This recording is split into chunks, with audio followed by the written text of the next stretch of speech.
අපේ බාහිරව මේ එළියට පේන්න තියෙන අතේ පයේ තියෙන චර්ම රෝග තියෙන අය ඉන්නවා. ඔව්.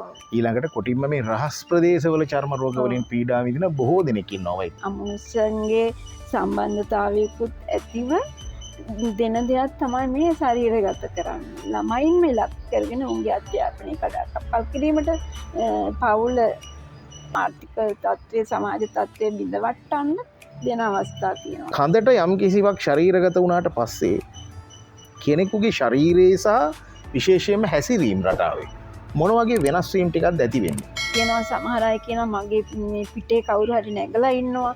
මගේ අතපය සූරනවා රෑ නිින්දෙන් ඇඳෙන් බිමට දානවා. කෙලින්ම කියනවාට මල පෙරේතයෝ බවට පත් වෙනවා. පානියම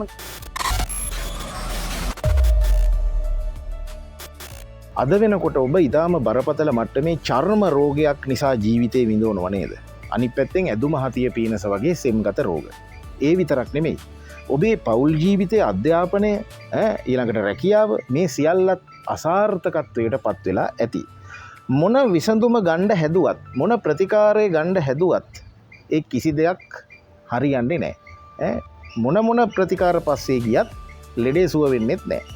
ඇත්තරම මොකක්ද මේකට හේතුව? ඔබටත් නොදැනීම කවුරු හරි කෙනෙක් ඔබේ කඳට දුන්නු වසක් විසක් වද්ද? ඔබේ කඳට කැවුණු දෙයක්ද? ඉතින් මෙන්න මේ පිළිබඳව කතා කරන්න මං ආව මහරගමට. මහරගම ශ්‍රී ලංකන් ආයුර්වේද රෝහලට. මාත් සමග ඉන්නවා එහි පාරම්පරික වෛද්‍යාචාර්යනි අයිරාංගනී බස්නායක මහත්මිය. ඉතින් ආයිබෝන් ඔබතුමියට. අපි චර්ම රෝග වලින්ම කතාව පටන් ගමු. අද වෙනකොට ඔබ මේ තරුණ පරම්පරාවේ අය විවිධාකාරී චර්ම රෝග වලින් පීඩා විඳින අනිත් පැත්තෙන් ඔය සෙම හතිය පීනස වගේ සෙම්ගත රෝග. දැන් මෙතනදී වෛද්‍යතුමිය මෙවැනි චර්ම රෝග මෙවැනි සෙම්ගත රෝග ඇති වෙන්න ඔය කඳට කැවුණු වසවිස හේතු වෙන්නේ කොහොමද? අපි චර්ම රෝග උදාහරණයකට අරගෙන කතා කරුවොත්. ඔව් ඇත්තටම වසක් විස ශරීරගත වුණාම ඒක ආහාරයකට මිශ්‍ර කරලානේ දෙන්නේ. ඒ අවස්ථාවේ ඒක දිරවීමකට ලක් වුණාම ඒක තාර කොටසින් තමයි අපේ මේ සප්ත ධාතු නිර්මාණය වෙන්නේ. මේ සප්ත ධාතුන්ගේ ඉස්සෙල්ලාම රස ධාතුව තමයි චර්මය ආශ්‍රය කරගෙන පවතින්නේ. ඒ නිසා තමයි බොහෝ දිනකට මේ වසක් විසක් ශරීරගත වුණාම චර්ම රෝග ඇති වෙන්නේ. දැන් ඇත්තටම වෛද්‍යතුමිය අපි චර්ම රෝග ගත්තොත් නේද? අපේ බාහිරව මේ එළියට පේන්න තියෙන අතේ පයේ තියෙන චර්ම රෝග තියෙන අය ඉන්නවා. ඔව්. ඊළඟට කොටින්ම මේ රහස් ප්‍රදේශවල චර්ම රෝග වලින් පීඩා විඳින බොහෝ දෙනෙක් ඉන්නවා වෛද්‍යතුමිය. නේද? ඔව්. දැන් ඒ සියල්ලටම අර වසවිස බලපාන ඔබතුමිය කිව්ව විදිහට. වසවිස බලපානවා. ඒක ගොඩක් වෙලාවට ඒ තියෙන ස්ථාන අනුව අද සමාජ රෝග තත්ත්වයක් තියෙනවානේ. ඒක නොදැනුවත් අය ඒ ගැන හොඳ අවබෝධයක් නැතුව ඒ රෝගේ හඳුනා වෛද්‍යවරයෙක් හැරුණුකොට ඒ පිළිබඳව අවබෝධයක් නැහැනේ. ඉතින් එවැනි අය ඒ තත්ත්ව කියලාත් පිළිකුල් කරන අය ඉන්නවා. මේ වේදනාවෙන් ජීවිත හානි කරගන්නෙත් බොහෝ දෙනෙක් එවැනි ඒක හරියට මේ හොයාගන්න බැරුව මේ ඒ අර සමාජයේ ඇතිලා තියෙන තත්ත්වය අනුව රැකියාව කරගන්න බැහැ. මේ එහෙම තත්ත්ව නිසා ගොඩක් වෙලාවට හරි. අනිත් පැත්තෙන් දැන් ওই චර්ම රෝගනේ. ඔය ඇදුම හතිය පීනස වගේ සෙම්ගත රෝග. දැන් මේ සෙම කෝප වීමකුත් සිද්ධ වෙනවද ඔය වසවිස හරහා? අනිවාර්යයෙන්ම ත්‍රිදෝෂම විකෘතිතාවයට පත් වෙනවා. ඒකයි සියලුම රෝගවලට මේ වසක් විස ශරීරගත වුණාම මේ හේතු වෙනවා කියලා කියන්නේ. සියලුම රෝගවලට බලපාන. හරි. දැන් අනිත් කාරණේ මේ වෙනකොට එක පැත්තකින් ඔබ බරපතල චර්ම රෝගයක් නිසා විඳවනවා, සෙම්ගත රෝගයක් නිසා විඳවනවා.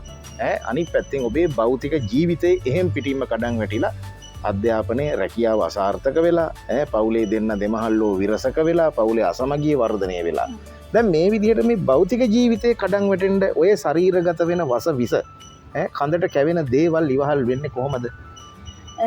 මෙහිමයි සාමාන්‍යයෙන් දෙයක් අපිට සාමාන්‍යයෙන් ආහාරයක් ඉස වුණාම අපිට ඒකට යම් ප්‍රතිකාරයක් ගත්තාම මේක සුව වෙනවා. නමුත් මෙතනදී වසක් විසක් කියන්නේ මේක වෙනස්ම විදිහකට. ඔව්.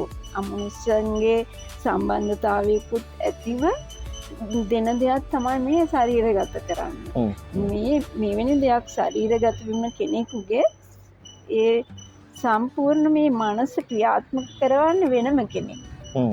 ඒ නිසා තමයි ඒ දේවල් ඇති වුණාම ඒ දේවල්වලට නිසියාකාරව ප්‍රතිකාත්මයක් නොකරොත් ඒ රෝගයාව හඳුනාගන්න බැරිව ජීවිතාන්තය දක්වා එක්කෝ තැන් වෙන්න පුළුවන් නැත්තම් පිළිකා වගේ ධර්ම තත්ත්වයන්ගෙන් නිසා කාලෙ මිය යන්න පුළුවන්. මේක වයස සීමාවක් නැහැ. මුලින්ම ඕක ඇති වෙන්න පුළුවන් දරුවා මාවගේ ගර්භාෂය තුළ කලලයක් විදිහට වර්ධනය වෙන කාලේ. ඊට පස්සේ ඒ වර්ධනය වෙච්ච කලලය මේ විකෘති අවයව ඇති මානසික මට්ටමක් ඇති දරුවෙක් තමා බිහි කරන්නේ. ඊට පස්සේ දරුවා බිහි වෙලා කිරිබොන කාලයේදී මවගේ ශරීරයට යම් විසක් ඇති වුණොත් ඒකත් දරුවාට කිරි හරහා ගිහිල්ලා අවුරුදු දෙකමාරක් යනකොට ඒකේ විකෘති ගැටලු මතුවෙනවා. වෙන සංසුන්කම ක්‍රියාකාරීත්වය අඩුකම ඒ වගේ අකීකරුකම් අංග චලනය අඩුකම ඒ වගේ දේවල් ඇති වෙනවා. ඊළඟ අවස්ථාව ළමයින්ම ඉලක්ක කරගෙන උන්ගේ අධ්‍යාපනය කඩාකප්පල් කිරීමට පවුල අසමගිය ඇති කරන්න ඒ වගේම ආර්ථික තත්ත්වය සමාජ තත්ත්වය බිඳවට්ටන්න දෙන අවස්ථා තියෙනවා. එවැනි අය එහෙම ගිහිල්ලා හොයාගන්න බැරුව ගිහිල්ලා අන්තිමට තරුණ කාලේ වෙනකොට විවිධ ඇබ්බැහිවීම් වලට විශේෂයෙන්ම මත්ද්‍රව්‍ය වැනි ඇබ්බැහිවීම් ඒ වගේම විවිධ දේවල් අයහපත් ක්‍රියාකාරකම් අද තරුණ පිරිස අතරින් සිද්ධ වෙනවානේ. ඒ දේවල් වලටත් ඇබ්බැහි වෙනවා. දැන් එතනදී වෛද්‍යතුමිය දැන් ඔබතුමිය කිව්වනේ මේ දැන් මේ කඳට කැවෙන දේවල් කියලා. දැන් අපිට කැවෙන දේවල් අපි කොහොමද දන්නේ? දැන් කෙනෙක් සමහර වෙලාවට මේ ළඟම ඉන්න කෙනා තමයි තමාගේ හතුරා බවට පත් වෙන්නේ. අපිට දෙයක් දීලා තියෙන්නේ. දැන් එතනදී කඳට දෙයක් කැවිලා තියෙනවා නමුත් අපි දන්නේ නැහැ.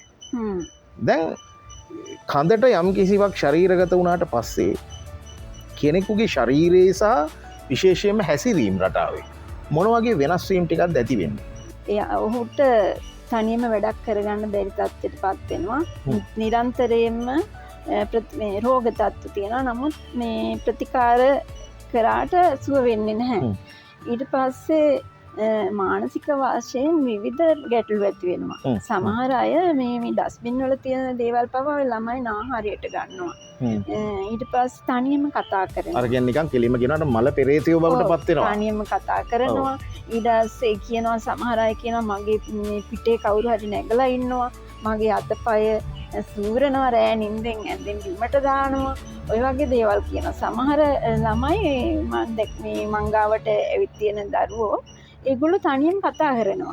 ඊට පස්සේ දැන් ඔය වෙනත් ප්‍රතිකාරකම විශේෂයෙන්ම අපරදිග ප්‍රතිකාරකම වලදී මොවුන් මේ මානසික උපදේශනයට තමයි චිකිත්සාවට තමයි යොදවන්නේ. නමුත් මෙය දන්න කෙනෙක් මෙතන තියෙන්නේ මේ අර සම්බන්ධතාවය අමනුෂ්‍ය සම්බන්ධතාවය නිසා තමයි මේ දරුවාව මෙයවන විදිහ තමයි ඒ වෙන්නේ. ඒ කියන්නේ ඔය කඳට කවන දේ හරහා අවසානයේ අමනුෂ්‍ය බලවේගයක් තමයි ක්‍රියාත්මක වෙන්නේ. තවත් එකක් තියෙනවන දන්න දෙයක්. ඒක තමයි දැන් ඒ දරුවෙකුගේ කියමු හරි වැඩිහිටියෙකුගේ හරි මේ ඥාතියෙක් මිය ගියා කියලා. ඒ මියගිය ඥාතියෙක් ඒ තැනැත්තාට හෝ තැනැත්තියට ආසාවෙන් හෝ වෛරයෙන් හරි ඉඳලා ඇයට ලං වුණොත් අර විස බන්ධනයට ඒ ඥාතියත් අහු වෙනවා. ඊට පස්සේ තාම ලොකුම පීඩනයකට තමයි පත් වෙන්නේ. ඒ කියන්නේ දෙපැත්තකින් හිර වෙලානේ. ඒකට අර ප්‍රතිකාර කරේ නැත්තම් මේ රටට වටිනා දරුවෝ වටිනා පුද්ගලයන් මේ නැති වෙලා යනවා. හරි. ඉතින් ඒක මේ තවත් කියනවා නම් මේ සමහර දරුවෝ එයාගොල්ලන්ගේ මේ බාහිර පවිත්‍රතාවය වැඩිහිටියෝ කැමති නෑ තියාගන්න. නාලා ඇඳලා මේ කෙස් කපලා පිරිසිදු වෙලා ඉන්න කැමති නැහැ. අර අපිරිවෙලට අපවිත්‍ර වෙන්නම තමයි කැමති. තමයි ඉන්න කැමති. සමහර අය අර අමනුෂ්‍ය බන්ධනයට අසු වීම ඇතුළේ සමහර අය කලබල කරනවා. තියෙනවා. හරි දැන් එතනදී දැන් මෙතුමියගේ ප්‍රතිකාර ක්‍රමවේදයේ තියෙන ප්‍රධාන පදනම තමයි මේ පුරාණයේ සිට පැවතෙන ලය විරේකය කියන එක. දැන් ඔයාලා හිතන ඇති ලයිවිරේකය කියලා කියන්නේ මේක මේ නිකම්ම කඳට දෙයක් දීලා නේද වමනය කරන එක කියලා. නමුත් මේක එතනින් එහා ගිය අපේ අතීත චාරිත්‍ර වාරිත්‍ර පූජා විදීන් එක බද්ධ වෙලා පවතින දෙයක්. දැන් වෛද්‍යතුමිය කඳට වසක් පිසක් ඇවිලා තියෙනවා. චර්ම රෝගයකට සෙම් රෝගයකට ගොදුරු වෙලා තියෙනවා ඒ තුළ අවසානයේ. භෞතික ජීවිතය අසාර්ථක වෙලා තියෙනවා. මේ ලය විරේකයට පත් කිරීම ඇතුළේ මේ දේවල් වලින් අත්මි දෙන්න ජීවිතයට සුවතාවයයි නිරෝගී භාවයයි ජීවිතයේ සාර්ථකත්වයයි අත්වෙන්නේ කොහොමද මේක ක්‍රියා කරන්නේ ලය විරේකයේ? ඒක මෙහෙමයි. ඒක අර හොඳටම රෝගියා පරීක්ෂා කරලා බලන්න ඕන මේක කොයි විදිහට සිද්ධ වෙලා තියෙන එකක්ද, කොයි විදිහේ බන්ධනයක්ද මෙතන ඇතුළේ තියෙන්නේ, ප්‍රේත බන්ධනයක්ද, යක්ෂ බන්ධනයක්ද, භූත ආත්ම ඥාතින් ඉපදිලා ඇවිල්ලා තියෙනවද? ඒක වෙන් කරලා හඳුනගෙන රෝගියා ඊට පස්සේ මුලින්ම මේ විසක් ශරීරගත වුණා කියලා තහවුරු වුණාම ඒකට දින 3කට කලින් රෝගියාව සුව කරන්න මේ හැඩ ගස්සන්න ඕනේ. මේ ඒකට කියනවා අපි පූර්ව කර්ම කියලා. මේ ඉස්ලාම තැඹිලි දීවම් කරලා තමා දෙන්නේ. දීලා ඒ දින 3ක් ඒ තැඹිලි බීලා ආවහම තමයි ලය විරේකයක් කරන්න ඕනේ. ඒ ලය විරේකය කරාම අර අපේ මේ දේශීය චිකිත්සාවේ තියෙන සාන්ති කර්ම කොටස දෙහි කපලා ඒ යක්ෂ බන්ධන, ප්‍රේත බන්ධන, භූත බලවේග අයින් කරනවා. එහෙම කරාම අර ඒ දෙන විස ශරීරයේ තැම්පත් වෙනවනේ. මම කිට්ට කොටස් විදිහට ගියාට ශරීරයෙන් ආහාර මේ පිට වෙලා ගියාට නමුත් ඒ දේවල් යන්නේ නැහැ. ඒවා හිම ඇලිලා තියෙනවා ඒ ආහාර ජීර්ණ මාර්ගයේ. ඊට පස්සේ ඒ දෙන ඖෂධත් එක්ක ඒ බන්ධන නැතිකුණාම ඒවා ශරීරයෙන් ඉවත් වෙනවා. එතනින් පස්සේ රෝගියාට මේ සහනය ලැබෙනවා. එහෙම තමයි වෙන්නේ. සිද්ධ වෙන්නේ ලය විරේකය ඇතුලේ. හරි. ඉතින් අද දවසේ අපි සාකච්ඡා කළේ මේ චර්ම රෝග, හමේ රෝග සහ මේ සෙම්ගත රෝග ඇති වෙන්නේ කොහොමද? මේ කඳර දෙන වසවිසය සඳහා ඉවහල් වෙන්නේ කොහොමද? අනිත් පැත්තෙන් භෞතික ජීවිතය අසාර්ථකත්වයට පත් වෙන්නේ කොහොමද මේ කඳට දෙන වසවිස හරහා කියන කාරණාව. ඊළඟට අපේ පුරාණයේ සිට පැවතෙන ලය විරේකයෙන් මේවට තිබෙන විසඳුම් මොනවද කියන කාරණා. ඉතින් මේ සඳහා අපිට සුපුරුදු පරිදි සම්පත්දායකත්වය ලබා දුන්නේ ශ්‍රී ලංකන් ආයුර්වේද රෝහලේ මහරගම ශ්‍රී ලංකන් ආයුර්වේද රෝහලේ පාරම්පරික වෛද්‍යාචාර්යිනී අයිරාංගනී බස්නායක මහත්මිය. ඉතින් ඔබතුමියට අපි ආයුබෝව වේවා කියලා ප්‍රාර්ථනා කරනවා.